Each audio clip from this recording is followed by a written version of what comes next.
So SADC member states are likely to battle it out once again for the Pan-African Parliament's highest position.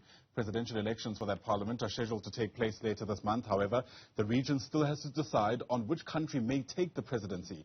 Zimbabwe's Chief Fortune, Charumbira, will be up against Yerema Maikina, or Chihina, I beg your pardon, from Malawi. South Africa's alleged support for the Zimbabwean candidate is said to be an unfair position to take. Let's make sense of this for you now. Bring in Advocate Sipho Mantula, who is a researcher with Unisa, joining us via our video link this morning. And it's great to have you on the program as always, sir. Thanks very much indeed for making time. I mean, just off the bat, who can forget those chaotic scenes that unfolded in Midrand sometime this time last year when, you know, essentially the same issue was at the heart of the contestation in this Pan-African Parliament. I wonder whether you feel, you know, MPs are any closer to some kind of agreement when it comes to the elections later this month.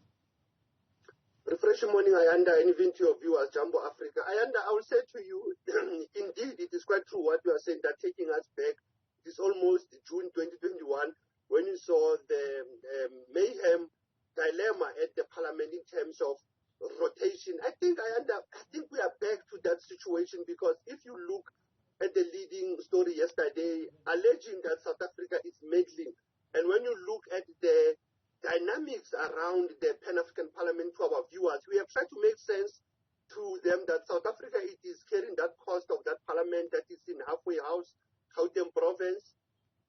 And there are issues that we never knew what is really happening in that parliament. But look at the candidates that you are raising. It was normally the issue of, it was held by the West all along. So for this year, it was supposed to be the southern and the northern region contesting to be the speaker or the chair of the parliament. And as you have alluded, the current acting or interim speaker of the parliament is the one who is one of the candidates as well, Charumbi, from Zimbabwe.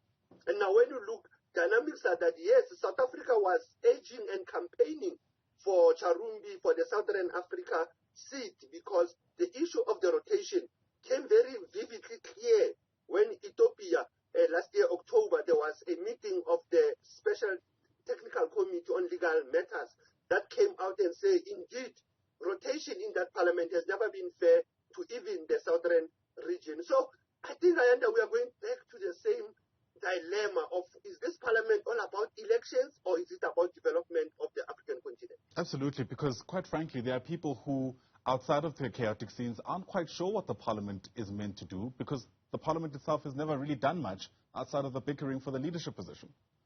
No, correct. To sit for 8 months without the parliament being active, without being there, just doing Africa Day events. Because remember, they are sitting, since between March, May, August, and October.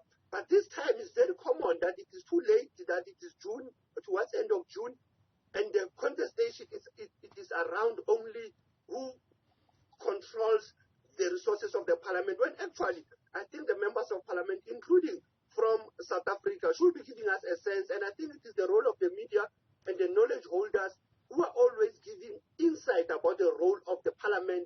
More so, you are thinking of the challenges facing Africa, whether the military coups, whether corruption, youth unemployment, all those challenges that are facing the youth, and even the role of women in that parliament has to be raised, because it seems that we have the men syndrome of dominating that parliament.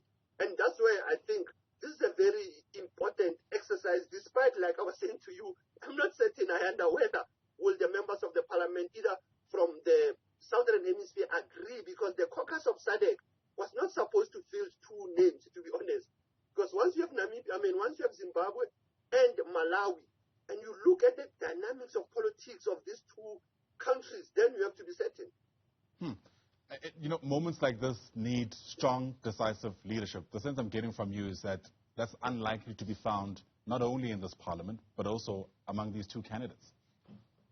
No, definitely. And we will expect the new chairperson, the current new chairperson of the AU from Senegal, Matsali, to reign sanity within these leaders who have to lead. And like I was saying to you, the North, it seems their candidate is not certain. Not certain. It seems that there is no support from your Arab states around their candidate. And the Western region is mum around who they will support. the Central Africa, what you call the Horn of Africa, they are always on the side of the Southern Hemisphere. And within this parliament, like I'm saying to you, it is important that this parliament need to look at the current challenges that are facing Africa and not to be just a talk shop, but a workshop that will try to deal with the challenges that are facing the African continent. And even our members of parliament, like in South Africa, I'm so shocked that the chairperson of our Committee on International Relations is the former premier of the Northwest, Supra Wahamaumapelo, a bit worried about his diplomatic acumen on these issues, but I'm not judging for now, Ayanda, to just say, who are we sending in this parliament as well? It needs our public thinking diplomacy to our ordinary people in South Africa. The current crisis of the African relations, the what we call Afrophobia, the issues around corruption by heads of states, those are the issues that the parliament must deal with, and the legislative powers of the parliament, Ayanda, because some of us, we are worried. These parliamentarians, tourists, are they just visiting South Africa, going to Sandton? What is really are they doing in South Africa when Africa is burning? Absolutely. And the other question is this worth the money that it's costing this country? Advocate Sipho Mantula, always great speaking to you, sir. Thank you so much for making time. I wish we could have been a whole lot more optimistic, but sadly, the Parliament's track record leaves a lot to be desired. Advocate Mantula is a researcher with Unisa. Once again, sir, thanks very much indeed.